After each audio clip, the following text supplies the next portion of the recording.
Garp at Roger laban kay Rox Disebek mag-uumpisa na. Sa latest chapter nga ng manga nakita nating tuluyan nang nag-transform itong si Sebek into demon form. Kagagawan nga ito ng Dome Reverse ni Imu. At ang unang aksyon ngang ginawa ni Sebek sa ganitong form agad niyang inatake itong mga kagrupo niya. Sila Kaido at Big Mom nga mabilis lang niyang napatumba. Samantalang itong si Whitebeard nga nagawa siyang mapigilan. Kung mapapansin nyo sa panel na to isang kamay nga lang ang gamit ni Whitebeard sa pagpigil niya kay Sebek. Meaning pinapamukha sa atin ni Oda na karapat dapat talaga itong si Whitebeard sa epithet na strongest man in the world. Sa lakas nga ng Haki Clash ng dalawang to halos magiba na ang buong God Valley. Pero dahil nga sa intentionaling in-off screen ni Oda yung naging resulta sa clash na to, we assume na merong tatlong way na naging resulta sa paghaharap nilang to. It's either na napalipad ni Sebek si Whitebeard, which is para sa akin sobrang unlikely. Pwede ring nagawang matalo ni Whitebeard si Sebek sa clash na to kaya siya napadpad kila Aries at Blackbeard. Or pwede rin naman na naging tabla yung naging resulta neto. Since alam naman natin na merong command ni Imu na sinusunod itong si Sebek, possible nga na pagtapos ng clash na to dali-dali nang umalis si Sebek papunta sa mag-ina niya para patayin ang mga ito.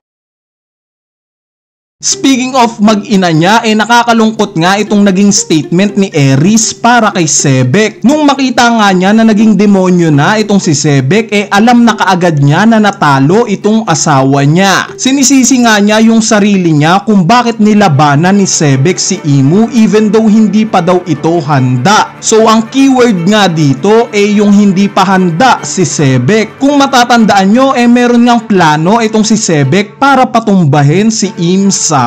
At kasama nga sa plano niya yung buuhin at pagsamasamahin ang pinakamalalakas na piratas sa mundo, which is nagawa naman niya. Itong patungkol nga sa hindi pa handa si Sebek malamang na yung tinutukoy dito ni Aries yung mga ancient weapons. Possible nga nakasama sa plano ni Sebek kunin yung tatlong ancient weapons kasama itong pinakamalakas niyang pirate crew para sana patumbahin si Imu. Pero dahil nga sa alam naman nating napuwersa na siya at no choice na, kinalaban na nga niya itong si Im Sama. Most likely nga itong plano na to. Dahil during Wano Arc nga nabanggit rin nila Big Mom at Kaido itong interest nila sa pagkuha ng mga ancient weapons. Meaning possible na nagka-idea sila ng patungkol dito dahil sa captain nilang si Sebek. At ito nga yung interesting na senaryo sa present timeline. Mas may preparation itong anak ni Sebek na si Blackbeard. May malakas na rin siyang pirate crew gaya sa tatay niya. At may tsansa pa siyang kolektahin yung tatlong ancient weapons sa tulong ni Caribou.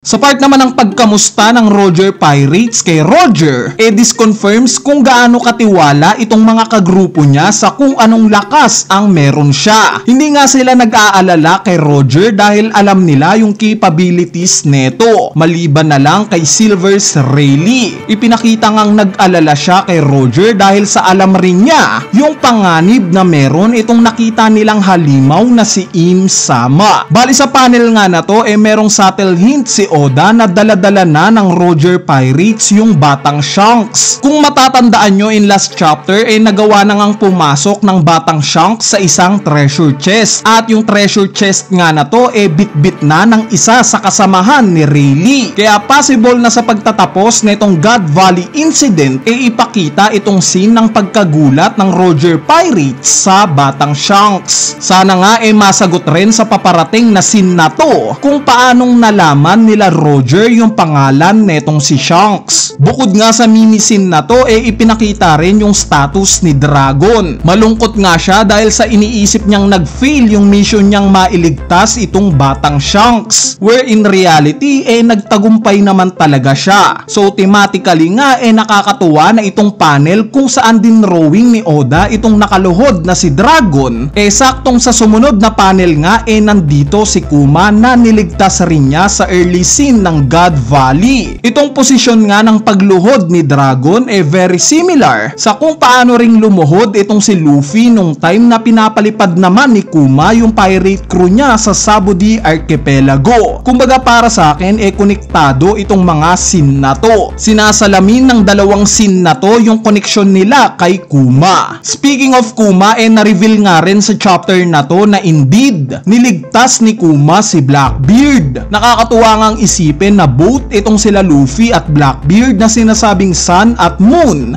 parehas na nahawakan at nailigtas ni Kuma. Dagdag impact na naman nga ito sa overall character niya. Mas nagme-make sense na nga ngayon yung pagkakaroon niya ng Hands of Liberation. Niliberate niya itong dalawang D na sila Luffy at Blackbeard.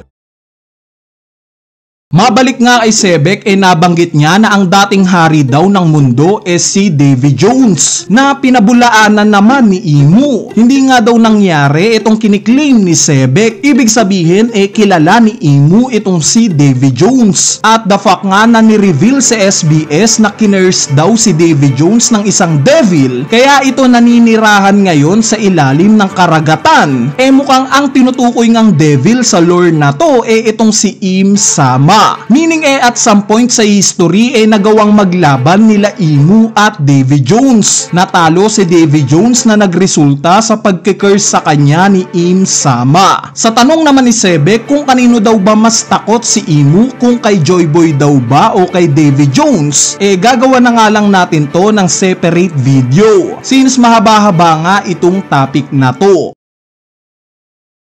At sa pagtatapos nga ng chapter na to, nakita nating nagtataka itong sila Garp at Roger sa kung bakit nag-turn into demon itong si Sebek. Kasabay nga nito yung paggamit ni Sebek ng Voice of All Things para i-relay yung message sa dalawang to na patayin daw siya. Bali sa action nga na to ni Sebek, dito natin mapagtatanto na yes, na-take over ni Imu yung katawan ni Sebek, pero hindi neto na-take over yung will niya. Base nga sa reaksyon ni Garp sa paggamit ni Sebek ng Voice of All Things, mukhang naririnig nga niya talaga itong si Sebek. Meaning capable din pala siyang makarinig ng Voice of All Things. Similar kila Roger, Kozuki Oden, Luffy at iba pa. At dahil nga sa ipinakitang mag-uumpisa na yung laban ng tatlong to gaya ng sinabi ni Sengoku, ito na nga ang hudyat ng nalalapit na pagtatapos nitong God Valley Incident. Hudyat ito ng pagtatapos ng history ng buhay ni Rox D. Sebek. Anyway, ayan na nga yung analysis natin para sa latest chapter ng manga na chapter 1164. At sana na-enjoy nyo. Kung saaling natripan nyo nga itong topic natin ngayong araw na to, pakipindot na niyang subscribe button. Dahil konti na nga lang at malapit na tayo sa 1 million subscribers. Kaya sana